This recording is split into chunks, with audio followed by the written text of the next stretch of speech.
Morning, folks.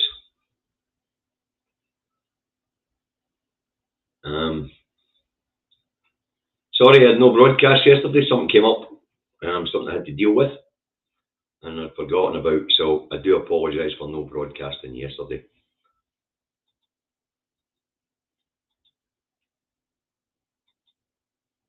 Something I had to deal with.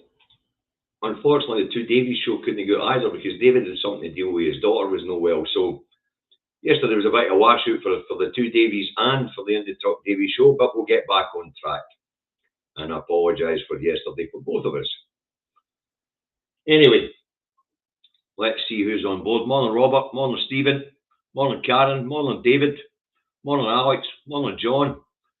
Morning, Dave, Diane, Julie, Luke, Tricia. Let's see who's there on YouTube. Morning, Lorraine. Morning, D-Doc. Morning, Struthers. Morning, Margaret. Morning, Stuart. Eddie. Right, where are we? Nearly there. Get a wee second more. Let Mary's get on board. Morning, Ali. Morning, Jamie. Morning, Avro. Morning, the Two Davies. Now, I've just posted a link into the comments, and it's also on the description of today's show. Now, that link is to something called the Spider Letters, and we'll get to that towards the end of the programme, okay? But if you're not aware of what the Spider Letters were, that's why I've posted the link. But as I say, we'll get more of that as we get towards the end of the report. Okay, so let's get this review underway. It's Indie Truck Davey put the truck at home in his office in Salisbury, North Lanarkshire, where it is overcast, 14 degrees, rain in the forecast. That's the forecast for Salisbury, North Lanarkshire. You want to know the weather's like we are? Look at your end, bloody windy. Okay, let's get the news review underway. This is a review of the news on the 8th of the 9th, 2022. Better known to you and me as yesterday. All right, the Thursday started with two main themes in the rags. Deputy First Minister, Minister for COVID Recovery and Temporary Finance Minister John Swinney warms up 500 million worth of cuts in emergency budget to come.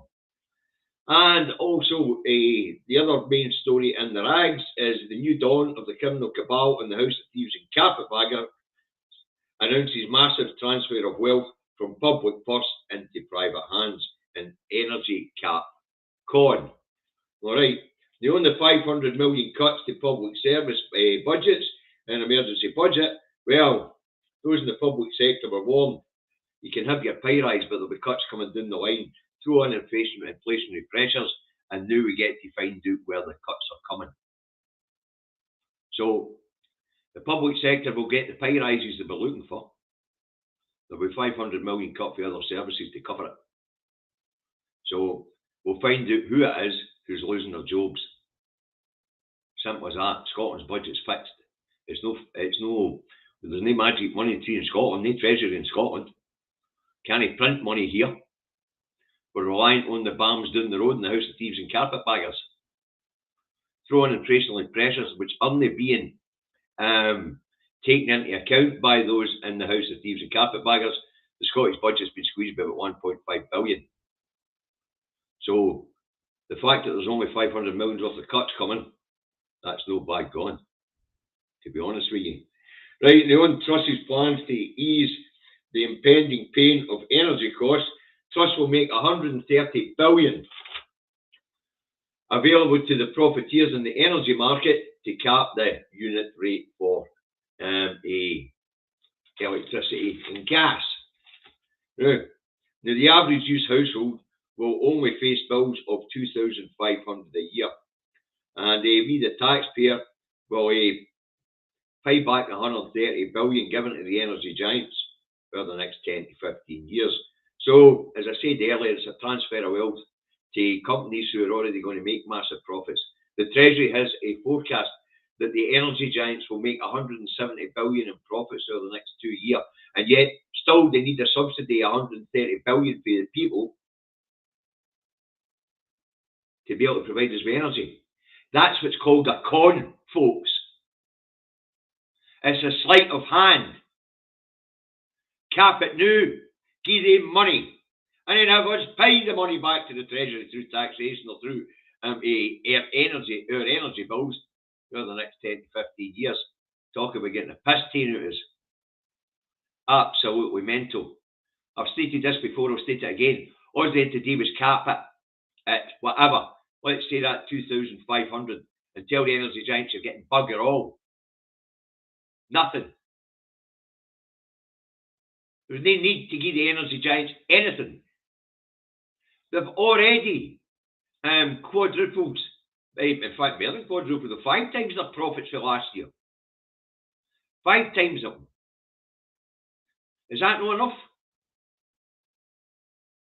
Could we just have said, bang, that's enough, cap? Nay, public subsidies. And if they can't survive on 170 billion of profit, then let's take them back into public bloody hands. Energy for the public, by the public. Wow. Mental. So, we're being conned, folks. There's been a massive transfer of wealth for the public purse, undermining public services to the profiteers in the energy market. What a wheeze. That isn't a government doing that road. It's a bloody criminal cabal. And they're transferring their money into private hands.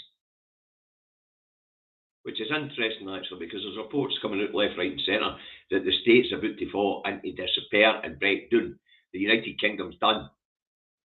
So this lot are stuffing their pockets before they head for the bloody hills.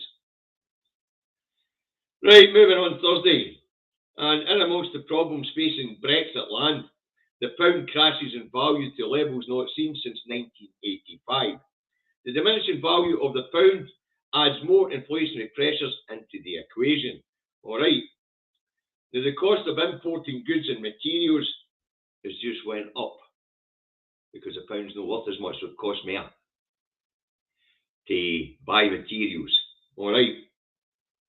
Now, that cost increase to the manufacturers, food processors and everything else, well, that will be passed to the consumers, adding more inflationary pressures.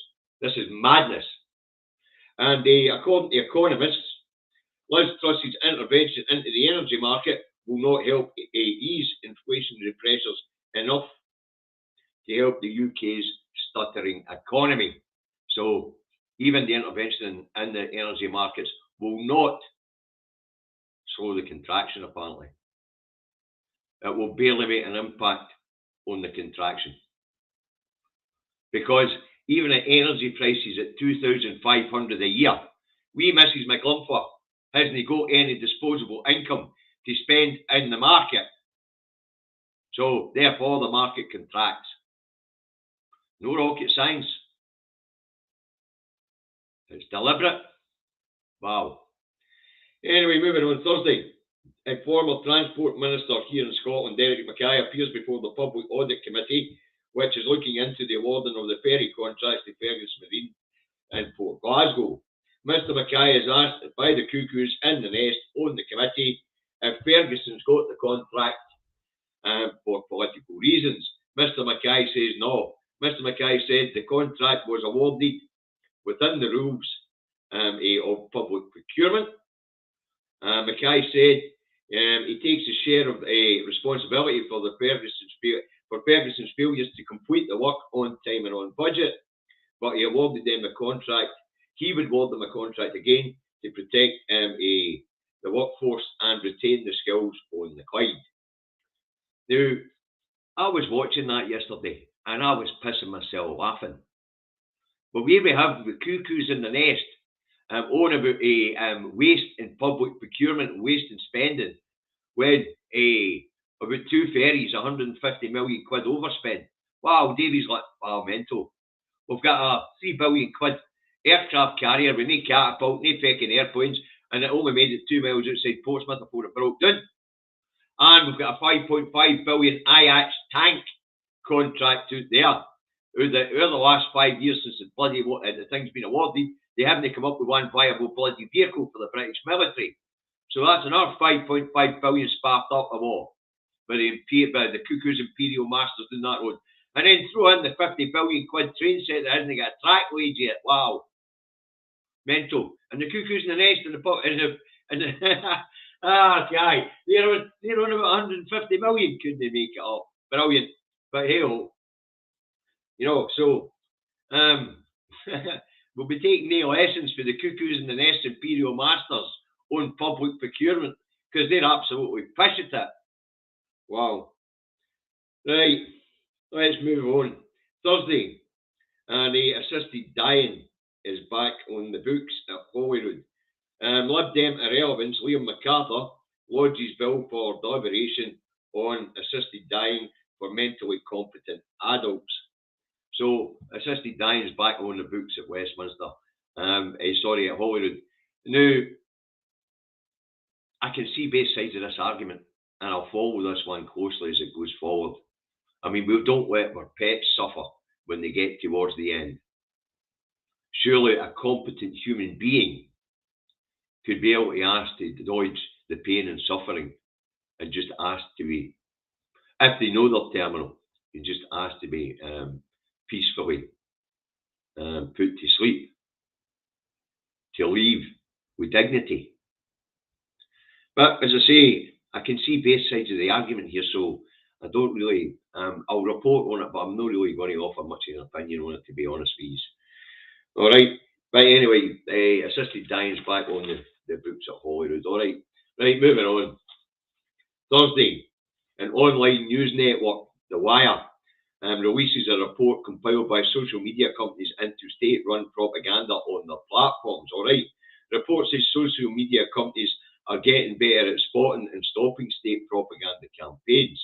Right, the report highlighted the state interference in other states' democratic events, such as the 2016 US election, where Russia was supposed to have been heavily involved in getting Trump into the White House.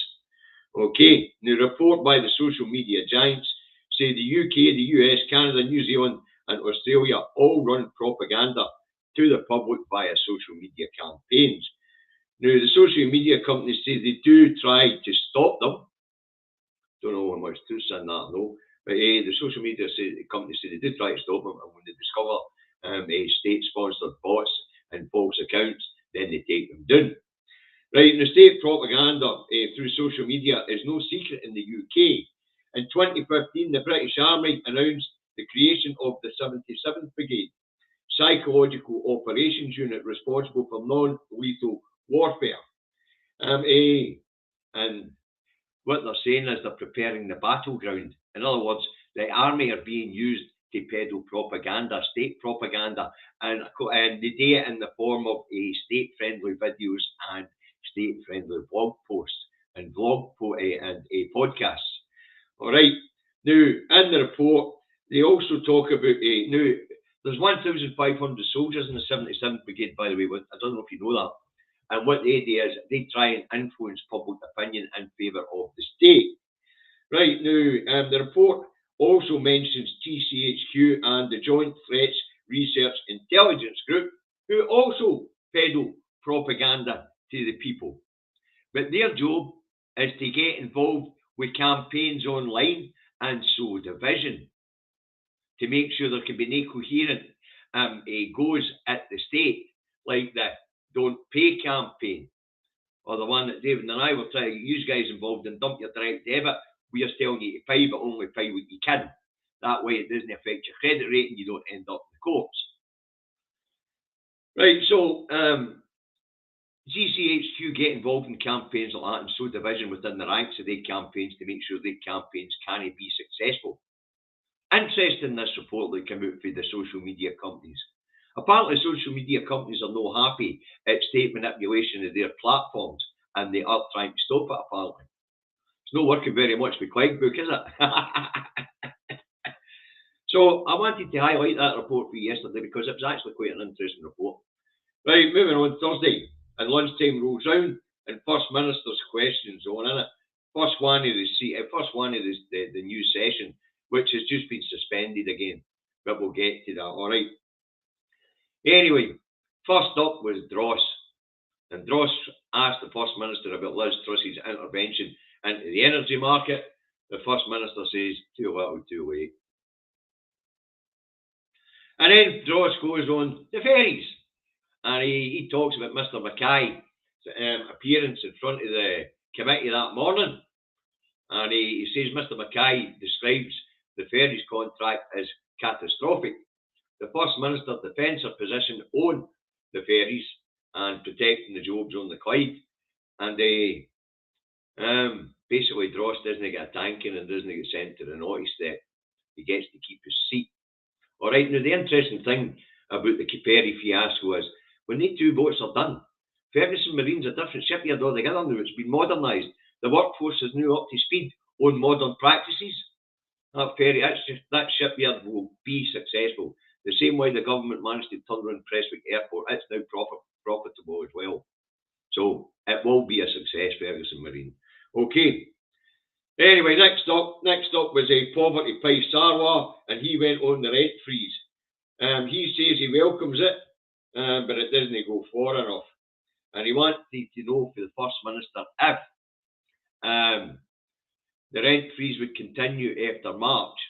And the First Minister tells her, he also asked the First Minister to put a rents czar in place, a rents commissioner, to look after further rent rises and to cap them if he thinks they're getting out of hand.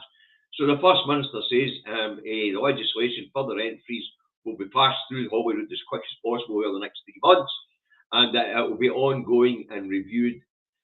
So there's every chance that the rent freeze could continue after next March.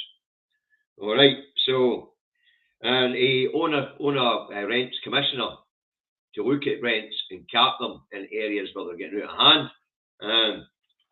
The First Minister was open to the idea. Okay. So First Minister's first one in new parliamentary session, pretty tame. They haven't got into it properly yet. Dross got to keep his seat.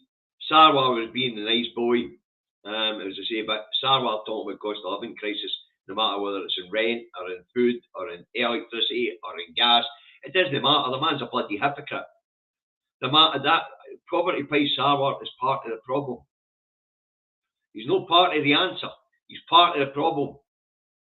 A man that stands on picket lines with public service workers demanding decent pay for public service workers, and then goes back to his own family company where they won't pay the living wage. Nah. The man's part of the problem. All right, but anyway, First Minister's was quite tame for the first one. As I say, now the Parliament is back in recess for the time being. Right, moving on. Thursday, and problems at the University Hospital Monklands in North Lanarkshire come to light. A ward that the hospital has to close because of fungus found in the ventilation system. Traces of aspergillus fungus were found during an inspection of the system. The vulnerable patients were moved from the ward and given antifungal medicines. And the ventilation system will be made safe now that the ward's been emptied. But that's bad. I would imagine that this sort of thing will prompt inspections of the ventilation systems throughout the whole hospital and probably throughout other hospitals in the land. Okay, right, moving on. Thursday, here in Scotland, Transport Minister Jenny Gilraith tells Parliament she intends to shake up how West Coast ferry services are run. The statement comes after the government's review issued its report on Thursday. The report's called Operation Neptune, and it says the two public owned companies, Calmac, the ferry operator, and Seamal, which procures ferries and runs the terminals, get in each other's road and makes it difficult to work out who's responsible for what. So holding them to account is difficult. So Ms. Gilraith says she's going to look at Seamal and she's going to look at Calmac. But what she's really going to do is she's going to put it out to public consultation and ask the people who live on the islands how they would like to see their ferries run. Which I think is a bloody good idea. Asking the people who use them how they would like them run. So, shake up on how the West Coast ferries are to be run on its way, all right? Right, moving on. Round about the time of First Minister's questions, we start to get the message that the Duchess of Balmoral is knowing a goodbye. All right, so by Thursday evening at 18:30, and it's announced the Duchess of Balmoral has passed away. Now, Operation Unicorn kicks in. The body of the Duchess will be taken to Holyrood House and then to St Giles, where she will lie in state for a set period before being put on a train on the East Coast Main Line to be taken to London to lie in state for a wee bit longer and then for the state funeral. There will be 12 days of official mourning, apparently. Now, I'll not be going into official mourning. I really don't care. I know I put myself out there to be shot by saying that, but hey ho. I really don't. I feel just as much. I feel for her family, the same as I feel for anybody who loses a loved one. But I feel no more pain for the passing of the Duchess of Balmoral than I feel for the passing of 220,000 people to austerity or 205,000 people to COVID. I really don't care. I don't. I put myself out to be shot by saying that, but I don't. I don't care. I won't be doing mass mourning. I don't do mass mourning. We all women passed away. We all women pass away every day of the week. In the middle of the cost of living crisis, it's going to put more pressure on state finances, but I really don't care. I don't. What I can tell you is, I put the spider letters up to let you be aware that the next one to take the gilded chair, Charlie Boy, King Charles III, will not keep his neb out of public life. That's why I put the spider letters up, so you can have a look and know that as a prince, he was interfering in public life, and as a monarch, he will definitely interfere in public life. He won't keep his nose out of politics. Should get interesting for them in the House of Thieves and Carpetbaggers down that road. So, the next one to take the gilded chair will not be a ceremonial monarch. They will get involved. And remember, the Queen called her family the firm. That's what you call criminal gangs, a firm. So, Charlie Boy won't interfere in public life, and that's why I put up the 2015 serialised spider letters that are in the Guardian. Give you an idea of what he will get in, that he will get definitely put his neb in. So, the Crown, the sovereign parliament down there might be about to become unsovereign as Charles takes back his sovereignty. After all, it's the Crown's sovereignty in Parliament in England.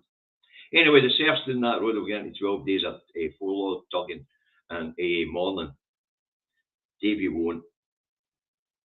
Davy doesn't care. Really don't. What I will say is, and Mr. Milligan and I have both discussed this, is the monarchs are, as a cheap form of head of state, it costs about 11.6 billion a year. Million a year, sorry. I mean, the price of president and presidential security and all that pish, presidential policies and all that pish, it would be just more expensive than as this ceremonial monarch. And as the monarchs have different constitutional duties in Scotland as they do in England, then it doesn't bother me. I just really don't care. I really don't. Down that road, you know, they're all supreme. It's their sovereignty. Up this road, we are sovereign. The monarch's constitutional duties are different. They have to abide by the law like the rest of us, and abide by the will of the people like the rest of us. So I really don't care. Now, I will have to report on it because there's not going to be a lot on in the news. As I say, I put myself out there to be shot. I'll be saying this, but I really don't care. I don't care. So there you go. Now, as I say, Charles is a different proposition for all, is he? And he won't keep his neb out. He's got strong opinions on climate change. He's got strong opinions on rural affairs. He's even got strong opinions on architecture. Don't know how up to speed he is in politics, but he'll definitely try and intervene. Say, well, right, I don't know why I'm bothering, but let's have a wee look. Sorry, you're late to the party. You, Shuggy, naughty step. Anyway, I don't know why I'm bothering, but let's have a look and see what the papers have to say this morning, will we? And it's going to be pretty sickening, actually, probably. Scotland's paper, a nation mourns after death of their beloved queen. This is all. See, this is what we talk about state propaganda and bollocks, folks. Down that road, they might have had street parties every time there was a royal brat born or there was a royal birthday. Up here, we really didn't give a shite. So this carry on that our nation mourns is all rubbish. So the Herald has the Queen, April 21st, 1926 to September 8, 2022. The Scotsman goes, the Queen, date of birth, date of death. The National goes on Queen Elizabeth. The Daily Record has Queen Elizabeth II. Scottish paper that can't even get it right. And say Elizabeth I up here. The Telegraph has grief as the price we pay for love. Listen, I don't know how the people down in England feel about it, but up here we really didn't bother with arse with her. The Scottish Daily Lunatic Express has our beloved Queen is dead. Might be your beloved Queen, but it doesn't matter much to the people of Scotland. They're going to shoot you at. The Eye has Queen Elizabeth II, 1926 to 2022. Monarch dies at Balmoral. And I heard all this pish last night, Keir Starmer, our shared values and all that, or the death of the Queen, and British values and all that. We don't have shared values. Down in England, the right-wing xenophobic lunatics maester them, and the Conservative Party anyway. And they, up here, we are left of centre leaning country. We are social inclusion and social care is what we're all about. Two different things. We're off in different directions, and that's why the UK has to split up, and it will split up. The Scottish Daily Mail has Elizabeth R. At least they got it right. They didn't put a 2 in front of it with the record did. Our hearts are broken. Speak for yourself. I met her a few times. Quite a nice old woman. Couldn't give a shite. The Metro has Elizabeth II. The Queen is dead. The Times has death of the Queen. We don't do the Sun. The Star has Queen Elizabeth. You did your duty, ma'am. Whatever that was, you sat well in your gilded cage. Well, your serfs went hungry, missus. Anyway, all the papers, everyone, Courier, Edinburgh News, Evening Express, Evening Telegraph, Glasgow Times, they're all tributes to the Duchess of Balmoral, which is understandable, I suppose. So there you have it. That was a paper review of the day, folks. As I say, there's going to be a lot of piss and wind and pomp and ceremony going down that road. I'll be missing a lot of it. I'll report on it. What I see about it, I'll be seeing it online. This period will be a good time for that shower in the criminal cabal to get bad news out, because everybody's paying attention to what's going on with the passing of the Duchess of Balmoral. Davy will try and keep his eyes on what they're letting out, while the rest of the people are watching the pomp and ceremony. And that is if Westminster stays open. I know that the devolved administrations have now been shut, and they'll stay shut until the mourning period is over. Will Truss take a chance to get a rest for what's impending, what's in her inbox? Will she shut Westminster? I don't know. But even if she does, we'll keep an eye out for ministerial statements and things like that, letting out the bad news. All right, because it's a good time to let bad news out, because everybody's attention is diverted. So I'll try and keep an eye on the bad news that's coming out, wherever it's coming out. Okay. Right, that's what I've got for you today, folks. I mean, there is a campaign going on. It might freeze for the next 10 days, 12 days, while the official mourning period goes on. And the forelock tuggers get their forelock tugging out the road before Big Ears takes the gilded chair. So the campaign is afoot, so keep your eyes on the prize, learn your how you gonies, and get out there and win hearts and minds. Now, support the independent media, folks.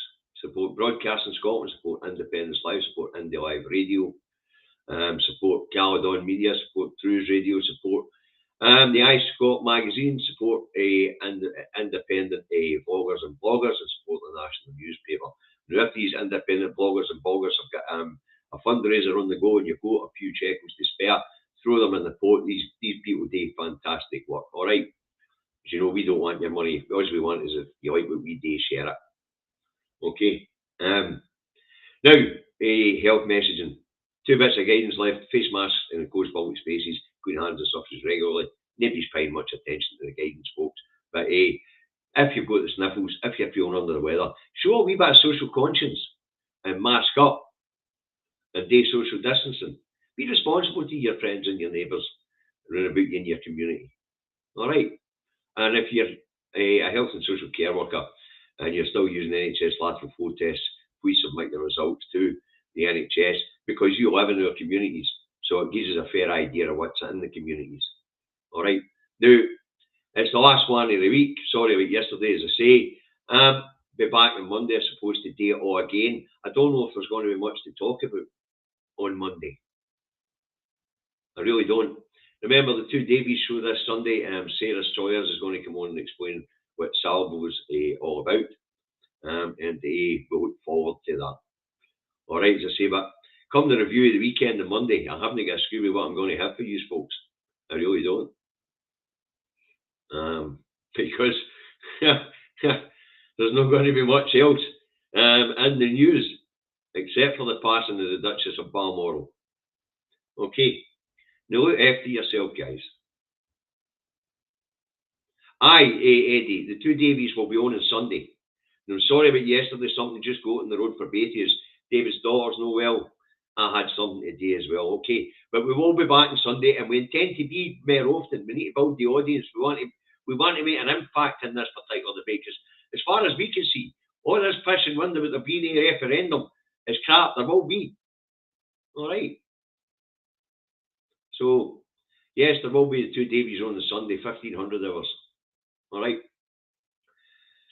So, anyway, that's it for the weekend, guys. No, Indy 2 Cafe crowdfunder, charity night, Holy Town, North Lanarkshire. Ticket price £10. If you can come along, come along. Go to the Indy 2 Cafe on Facebook. It's a public page. You can ask about the tickets there. It's the 24th of September, starting at 7:30. And you will get, you can also get your tickets online at, I think I have this memorised for you, wouldn't you? acare53@gmail.com. And that's a PayPal service, apparently. That's Agnes Care. All right. Now, you guys look after yourselves, look after each other. Try not to get too involved in the mass murdering that's going on over the Duchess of Balmoral to your children. And I say, no doubt I'll take my pelters for my attitude on this. I really don't care. I don't. I'm not going to be insincere about this. If people want to take a pop at me because I really don't care, I put myself out here to be shot at, so have a go. All right. See, please share this stuff around if you like what it is I do. Look after yourselves. Have a nice weekend. Now, I don't know whether Falkirk's going ahead or no. I haven't heard.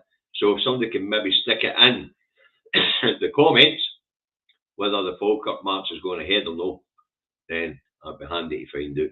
Right, Sarah finishes her work at 12 o'clock today. It's 10 minutes today, so I better bugger off and get her.